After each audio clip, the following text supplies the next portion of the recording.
Почитувани граѓани, го повикав неколку пати досега Никола Груевски да ја одговори на македонската јавност за криминалот во кој што лично тој е инволвиран. Груевски организирал продажба на Македонска банка, а ниту бил акционер, ниту бил собственик, туку само председател на ВМРО-ДПМН. Ја продал банката зад грбот на акционерите и зад грбот на директорот на банката. Никола Груевски од продажбата на Македонска банка лично земал кеш од милиони евра.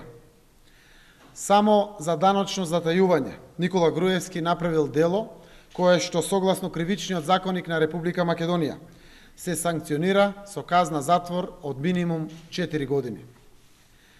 Не е доволно што Груевски е фатен на дело, туку тој продолжува да ги лаже граѓаните. Па дури и ја блокираше информацијата во сите медиуми под негова контрола. Денес на медиумите има повеќе изјави како Груевски ја лаже македонската јавност дека не направил криминал, а го игнорира доказот за криминалот, односно скандалозната аудио снимка што го разоткрива неговото вистинско лице. Значи, прво Никола Груевски направил кршење на неколку закони во Република Македонија. Второ, ја излажа цела македонска јавност. И трето, најголема потврда дека е направен криминал од негова страна е тоа што не дозволи да се објави снимката на медиумите под негова контрола. Сите во Македонија можат лесно да претпостават дека примањето кеш и при тоа избегнувањето плаќање данок кон државата е пракса која што најверојатно продолжила кај Никола Груевски како председател на ВМРО-ДПМН и од кога станал премиер на Република Македонија. Се почнува од криминалниот модел што го воспоставил Никола Груевски и од тогаш наваму се шири тој за него успешен модел која што денеска финансиски ја клекна на колена Република Македонија. Овој модел денеска контролира се во државата.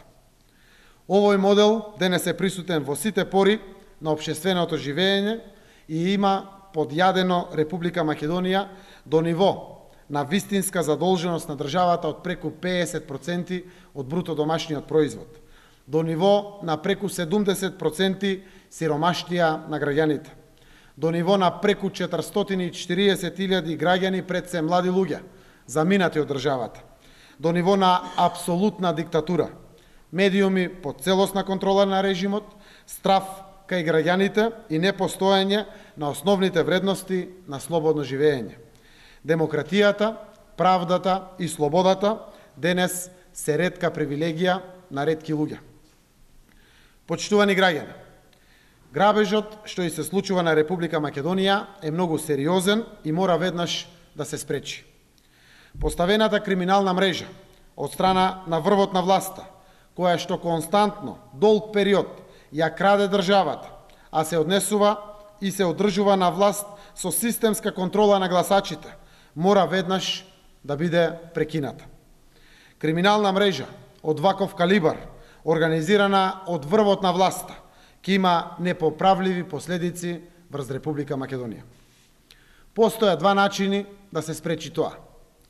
Системската контрола на гласачите неопходно е веднаш да биде прекината. Граѓаните да се одважат и охрабрат и да не подлегнат на притисокот од диктатурата.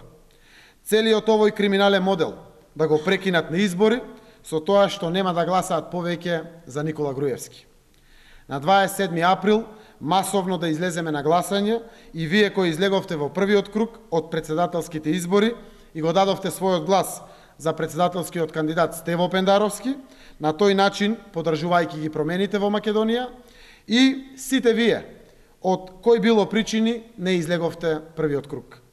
Да го прекинеме владењето на оваа корумпирана и расипничка власт. Вториот начин е Никола Груевски сам да се повлече.